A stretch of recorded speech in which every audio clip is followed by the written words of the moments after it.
নমস্কাৰ, মই ৰঞ্জন চৌধুৰী। আগত যেনেকৈ প্ৰতিশ্ৰুতি দিছোঁ, এইবাৰো প্ৰতিশ্ৰুতি দিছোঁ। বিষয় বহুত দীঘলীয়া, কিন্তু মই চেষ্টা কৰিম একেবাৰে চুটিকৈ আপোনালোকক ক'বলৈ। একেবাৰে শেষলৈকে কিন্তু আপোনালোকে অনুগ্ৰহ কৰি শুনিব।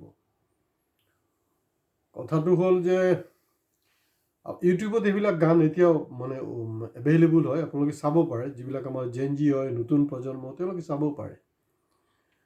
70 দশকত ফেমাছ পিকচাৰ, ফেমাছ মানে ছুপাৰ ডুপাৰ হিট, এয়া আছিলে অমৰ প্ৰেম। অমৰ প্ৰেমৰ যি দৃশ্য, অমৰ প্ৰেমৰ দৃশ্যটো, সেইটো পিকচাৰাইজেশ্যন হৈছিলে আপোনাৰ ৰাজেশ খান্না আৰু শৰ্মিলা টেগোৰৰ।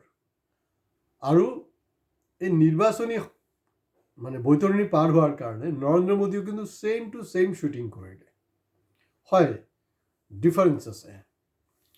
তো গানটো মই বেছি গাবলৈ সাহস নকৰোঁ, কিন্তু একদম, কাৰণ এটা সময়ত মই খুব ভালকৈ স্পষ্টকৈ গানবিলাক গাইছিলোঁ।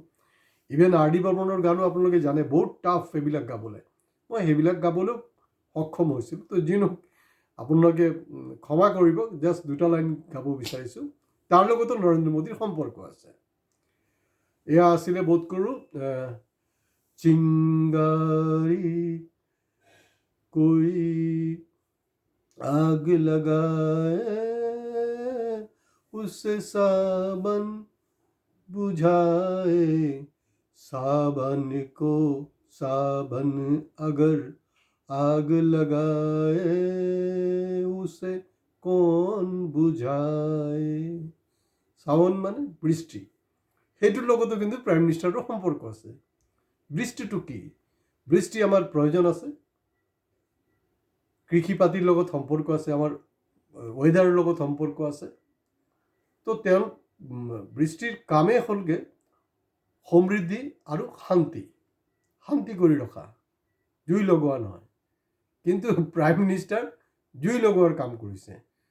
প্ৰাইম মিনিষ্টাৰৰ যোনটো কাম, শান্তি, সংগতি, সম্প্ৰীতি, সেইটো তাই উল্টাটো। এতিয়া আপোনালোকে দেখা পাইছে যে ৱেষ্ট বেংগলত প্ৰচাৰৰ সময়ত তেওঁ ঝালমুড়িৰ এটা ভাওনা কৰিলে।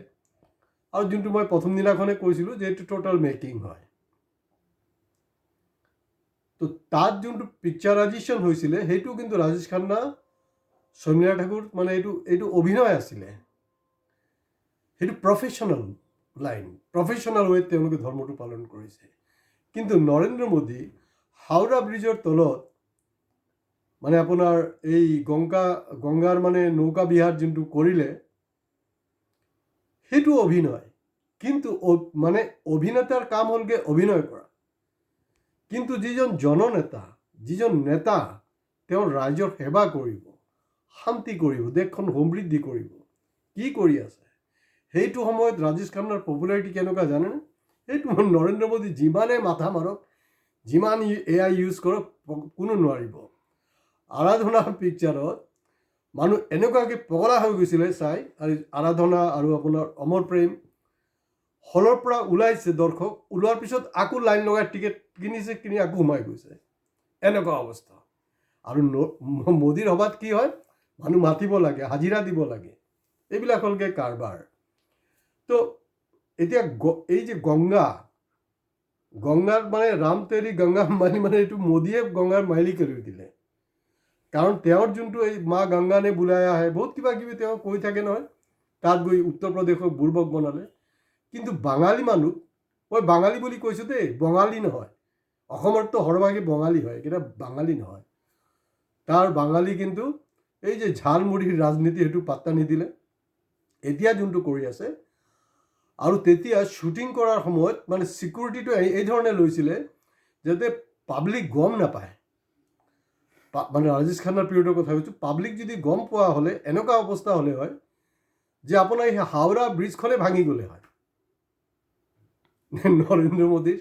আৰু হয়, তাত যোনটো পিকচাৰাইজেশ্যন আছিলে, তাত পিকচাৰাইজেশ্যনত ৰাজেশ খান্না আৰু শৰ্মিলা টেগোৰ আছিলে। আপোনালোকে অলপ গভীৰলৈ যাবলৈ যে মই কি বুজাবলৈ চেষ্টা কৰি আছোঁ। ইয়াততো ছেইম চিটুৱেশ্যন, ছেইম এক্টিং হৈ আছে, কিন্তু পাত্তা নাপাব ক'ত ৰাজা হৰিশ্চন্দ্ৰ, ক'ত গংগোত্ৰী হয়। তাততো যশোদা বাইদেউক আনিব লাগিছিলে নহয়, তেওঁৰ পত্নী, তেওঁৰ প্ৰেমিক, হয়নে নহয়? পচন্দ হৈছিলে, কোনোবা ছোৱালীক যদি পচন্দ হৈছে এইটো প্ৰেমিকে হয়, বিয়া হোৱাৰ পিছত এইটো পত্নী হয়, বাছ হৈ গ'ল। কিন্তু তেওঁ কিন্তু সেই প্ৰশ্নটো কোনো কৰা নাই যে এই নাওখনত আচলতে ৰাজেশ খান্নাৰ নিচিনা তেওঁৰ হিৰোইন যেনেকৈ আছিলে শৰ্মিলা ঠাকুৰ, যশোদা বাইনো থাকিব লাগিছিলে, নাই। তো এতিয়া কথাটো হ'ল যে অসমীয়াক মূৰ্খ বনাব পাৰিব মোদীয়ে, কিন্তু বাঙালীক মূৰ্খ বনোৱাটো কিন্তু ইমান সহজ নহয়। মই আপোনালোকক 4 মে'ৰ আগতেই আপোনালোকক স্পষ্ট কৰি দিছোঁ।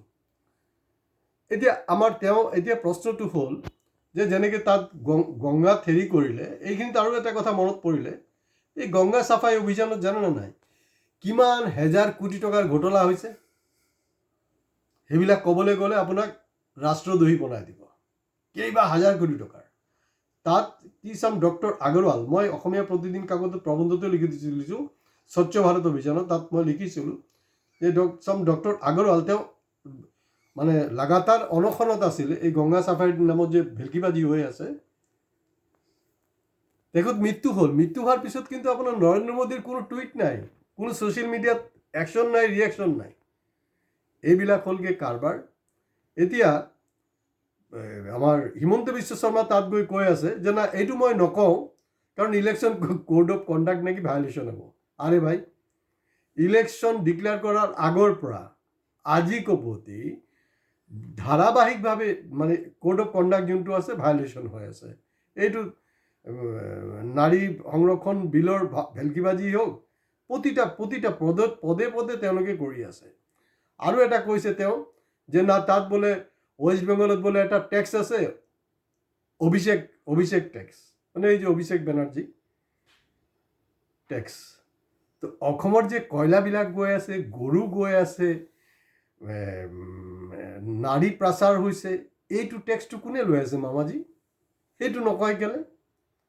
আৰু যদি আপোনাৰ ইমানেই দম আছে, আপুনি এই শ্ৰীৰামপুৰ বৰ্ডাৰ যোনখন আছে অসম আৰু ৱেষ্ট বেংগলত, তাত আপুনি আপোনাৰ মানুহ বহাব পৰা নাই কেলে? তাত হাগ্ৰামা জিকাৰ পিছত তেওঁ সেই গেটখন ল'লে, তেওঁৰ ফালৰ পৰা ট্ৰেন্সপৰ্ট মিনিষ্টাৰ দিয়া হ'ল নতুনকৈ। আপুনি সেইবিলাক গুণ্ডা টেক্সৰ কথা নকয় কেলে? কোনে কৈছে?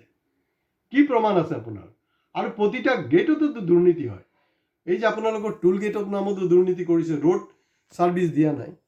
এতিয়া আমি দেখা পাইছোঁ যে গুৱাহাটীত তাত অলৰেডি ব্ৰহ্মপুত্ৰ হৈ গৈছে, আৰু যে এই ফ্লাডৰ যি ব্ৰহ্মপুত্ৰৰ পৰিণতি, তাৰ একদম চাকৰিজীৱী মহিলা কিন্তু এনেই মানে মৃত্যুক সাৱটি ল'ব লগা হ'ল।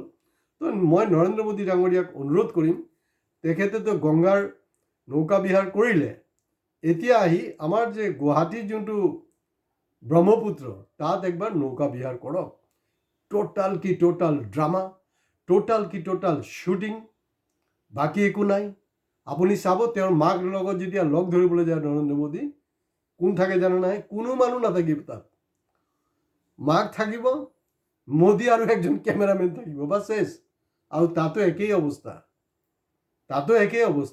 এইটো এইবিলাক কি কোড অফ কণ্ডাক্ট ভায়লেশ্যন নহয় নেকি?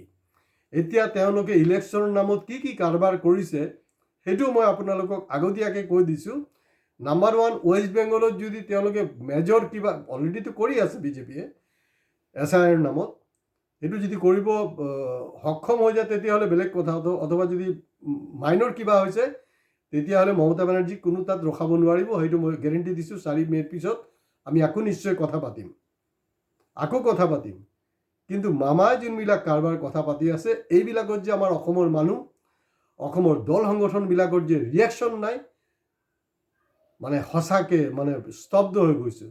সেইটো তুলনাত দেখা গৈছে কিন্তু ৱেষ্ট বেংগলত মানুহবিলাকৰ ৰিয়েকশ্যন আছে। মই বাৰে প্ৰতি কৈ আছোঁ যে অসমত থকা সৰহভাগেই হ'লগৈ বঙালী, আৰু তাত থকা কিন্তু বাঙালী। দুইটাত বহু ডিফাৰেঞ্চ আছে। গতিকে এই ঝালমুড়িৰ সেইটো ড্ৰামা ওলাই গ'ল। সেইটো যে সনাতনী নহয়, আচলতে ছয়তান হয়, পিঁয়াজ ৰচুন চব খায়।